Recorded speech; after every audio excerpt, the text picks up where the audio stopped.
Now let's head over to the job section within Apply so that we can sync new materials back over to Housecall Pro as if we were a technician. Now, one thing to note, your technicians will have an iOS, Android, or iPad app that they would be able to do this with. For the purposes of this demonstration, I'm just going to show you the syncing and how it works on web.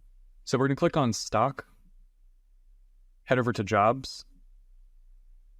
This was the service call that we were just working on. I'm going to click this. And you can see it's already brought over one material that was entered in Housecall Pro. But we're going to add a couple more materials from the catalog. Now, this wouldn't be your warehouse. This would be the technician's truck in this case. But we're going to go ahead and add a few materials here. Click Save, Confirm.